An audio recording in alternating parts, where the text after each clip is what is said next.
Hi everyone, my name is Rachel. When I was just 5, I was diagnosed with SCID, meaning I am allergic to everything. Since then, my mom just transformed into this paranoid monster. She declared everything unsafe and watched me like a hawk. Hey, you can't eat that! Stop it, Mom. It's just cereal. Yes, but you have never had it at this place before. What if it turns allergic? What if... Ugh, I was getting enough of it. One day, when I was 15, I saw the neighbors' kids going to a party in the neighborhood. I wanted to go so bad and prove to Mom that I could survive outside. So I grabbed my shoes and ran out the door. If I could make it out to the birthday party this time, I need not be locked up like Rapunzel anymore. I ran as fast as I could. Then, I started to feel my lungs give up. Oh no, my mom couldn't be right. The last thing I remember before passing out was the sun shining so brightly, blinding my eyes. When I woke up, Mom was looking over me in the hospital. I must now admit my defeat and get ready to start living by her rules. But then, the doctor dropped a bombshell on us. Well, particularly on Mom. I know your daughter has a condition, but keeping her away from everyone doesn't help her. Give her immune system a chance to grow. You should send her to school. I could see Mom's face turn red as I hugged the doctor. She couldn't fight it, and I got registered for school the next week. To someone that's been homeschooled all through their life, this was huge. On my first day, I had butterflies in my stomach. Rach, honey, I know you're excited, but I will only let you go on one condition. You will always wear this mask and gloves. Please. Mask and gloves? God, I knew my mom was gonna have it her way. Now I had to choose between looking like a dork and being trapped in like Rapunzel. Dork it is. High school was like everything I dreamt it would be. The popular kids on the sides of the hallway and the dorks scrambling to class. I expected everyone to laugh at me once I walked in, but they barely noticed me. I was practically invisible the entire day, and I thought it was better than being bullied. Well, but by the second week, I was tired of eating lunch by myself. One day, I went over to a table. Hello, my name is Rachel. I am new here, and I was wondering if I could sit at your table? They just laughed and started throwing their food at me. I was about to yell when suddenly the janitor lady came to the table and defended me. Hey, that's not nice. You see, she's new. You should try to... Wait. That janitor sounded too familiar. I could recognize that voice anywhere. Mom? What are you doing? Why are you here? Oh, baby, I just wanted to come check up on you and be sure you're wearing the mask and gloves as promised. I was so upset. She chose to embarrass me in front of everyone. That was it. I immediately ripped off my mask, threw the gloves away, and started to run as fast as I could away from my mom. But then, I felt my throat starting to close up, and I passed out in front of the whole school, as if my day wasn't bad enough yet. When we got home, Mom tried to apologize, but I didn't want to listen. Back at school, I wasn't invisible anymore. I was now the sick girl with a drama queen mom. Everywhere I went, people laughed at me. One day, I was having lunch alone when a boy came to sit with me. I recognized him from my class, but he had never spoken to me before. Hey, is your offer for a friend still open? Great, so he must have been sitting at the table that day. I was so embarrassed. But he just smiled at me, and he sat near me and ate a sandwich. His name was Josh, and he was so much of a talker, a football player, and always sweaty and dirty from practice. My mom would pass out if she ever saw me sitting with his germs. So why do you wear the masks, if you don't mind me asking? I'm a germaphobe. This just makes me feel comfortable. Oh, dear. No wonder how you feel about sports then. Josh was the school sweetheart, and not a lot of people liked seeing us together. But he didn't care. Soon, we were hanging out even outside lunch hours. He would come over to my house and we would work on our team project and then watch Netflix. My mother, obviously, couldn't stand any of it. Every time he came over, she was like a restless chicken. One day, we were watching a movie in my room when Josh leaned in for a kiss. I wanted to kiss him so badly, but I was worried that I would have an allergic reaction to the kiss, so I moved away. Oh, sorry. You don't like me? No, I do like you. But not enough to kiss me? No, it's more complicated than that. I could see the disappointment in his face, and before I could say anything, Mom barged in. Josh, it's late. Won't your mom be looking for you? Yes, right. I'm out. Bye. Gosh, I couldn't believe I just did what I did. The next couple days, I skipped school just to avoid seeing Josh, and he never called or visited me either. He must have been so hurt. It was better I told him the truth. So the next morning, I went early to class and waited for him. He didn't come, but the others did, and they all saw me and started behaving so weirdly, laughing and gossiping, looking at me and their phones. What the freckles? That's me. Yes, you! No kiss, girl! How did something that happened in my room get onto the internet? Did Josh? Oh my God! As I was standing there, struck by shock, Josh casually walked by the corridor. I ran and stopped him, but he swiped my hand aside and kept walking. How dare he? So this is how you show how much you like me? What's your problem? I did try to show my love the other way. You didn't seem to like it, so... So? You'll do this? I never thought you'd be so cheap, Josh. You have any idea about my real condition? I'm not just a germaphobe. I can be allergic to anything and everything, all right? That's why I didn't kiss you. I was scared. Now go and make a meme about this too. I'm done. What? Rachel, wait! Let's talk! I ran home crying and hugged Mom tight. You were right, Mom. Always right. I should have never gone out to school. I should have never left home in the first place. Honey, what happened? She kept asking, but I had no answer. One thing I knew for sure, I was not gonna go outside anymore. Days passed.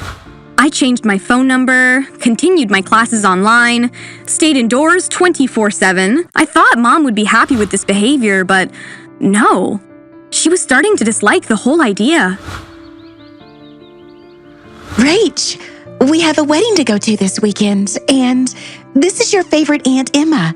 You'll definitely come, won't you? Mom, what are you trying to do? Isn't this what you actually wanted? I'm inside. I'm safe. But you're not happy. This is not what I wanted. Look. I'm smiling, all right? Now let me be. Give Aunt Emma my wishes. But Mom was not a quitter. Just weeks later, she came up with a bizarre plan. Bonjour, my Rach. How would you like a visit to France? France now? Wow, she's really gone out of her way this time. But I too thought maybe a new place would make me feel better, so I said yes to Mom. Little did I know, it wasn't just a tourist visit, but a permanent shift. But our place in France was calm and nicer than before. The little lake behind our tiny house was all things peaceful. I even started fresh classes online, but there was one problem. The language. I told Mom, and she immediately jumped into looking for French tutors all over the internet. Then, one fine day, there was a knock on the door, and I opened it to see a young, handsome French guy. Bonjour, Miss Rachel. Heard all about you. You're far brighter than the sunflowers. Why hide behind these small towers? Creepy? I was about to kick him out when Mom came yelling from behind. Monsieur Blaise, how very good to see you, sir. Sir? Madam Mother, may I have a word with you, please? I pulled Mom aside, knowing she messed up big time. That boy was the tutor she hired? Please tell me this is a joke. We talked about online classes. We talked about old, experienced professors. How did this bad joke Blaze fit in? With the little money we have, he's the best we can afford, honey. Old ones cost more. Online tutors are hard to find. And just like that, I was put on a table in front of that ever-smiling French guy. If you could stop smiling, please. I'm allergic to quite a lot of things. You'll never know. Oh, how good it is to... And no jokes.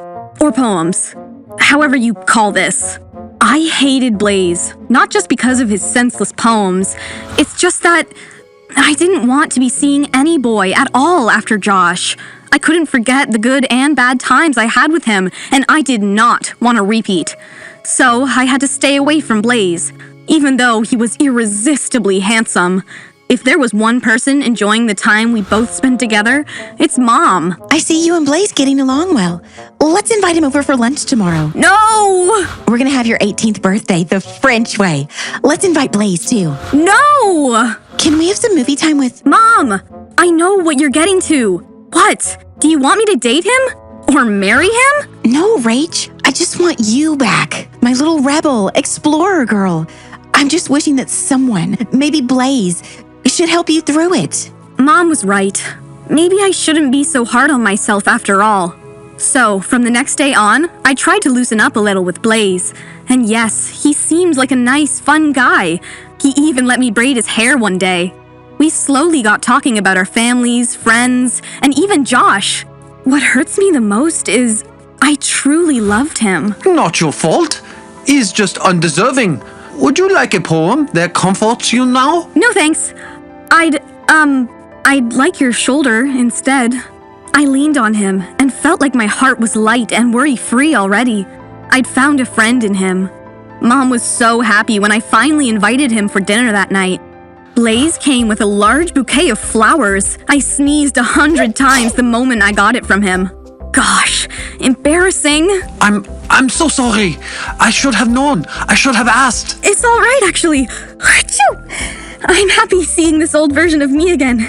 Achoo! Aren't you, Mom? Oui, oui. She hugged me, and suddenly life got better. But the very next day, some thug-looking men moved into our next house, and since then, strange things started happening at home. One night, I heard Mom screaming from her room. I ran and found her sitting by her closet crying. Mom, what's happening? Are you okay? I'm not okay. It's gone. Your dad's only memory. My wedding ring. We looked all over the room and everywhere in the house. It really was gone. But how?